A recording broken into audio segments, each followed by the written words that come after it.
पहिला आधी माया आहे. म्या जगण्याला जन्म दिला आणि माझ्यापासून जग निर्माण केला. माझ्या जन्मात कोणी नव्हतं. पायामध्ये शेवाळ बांधून हक्का मारली शंक्यासुराला. शंक्यासुर धावत पळत आला. त्याने विचार नाही केला. जांभरूचीला सांगून गेला. माझं शेवाळ तो नेलं.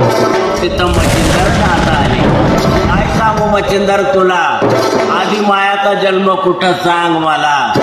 आधी माया जन्मली ना आकाशात, ना जन्मली पाताळात, ना जन्मली वायू, ना जन्मली मला लागले कणात. मग बसली माझ्या नायनात. नायनाने पाहिले तिथं दगड दिसले.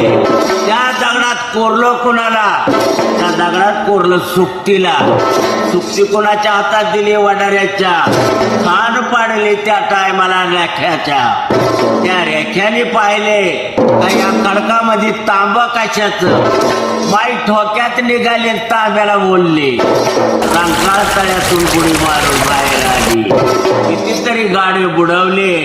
पंचगंगात आंघोळ केली. माय अशी कशी झाली? नाही थांबायचं मला इथं. मी जाते शिवावर. शिवाचा गाडा कुणाला देते वडाऱ्याला. मग तो चालू झाला. हाका मारते त्याला. मातंग ऋषीला म्हणावं समोरी माझ्या मी बळी देईन कुणाला. रेड्या भाकऱ्याची बळी नाही चालत मला. माणसंच खाऊन जाईल बंगलाने मसनाला. मसनामध्ये राखी भूत पलीत हाडळ उठून गेले.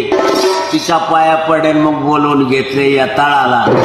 यताळाने काय सांगितले? माझ्या हातात काय नाही माये. तू जावा मच्छासुराच्या पंक्तीला. मच्छासूर दडून लपून पळून गेला. हाका मारली मग कुणाला? 9 दैत्याला. 9 दैत्याने बोलवून घेतलं लवाजीला.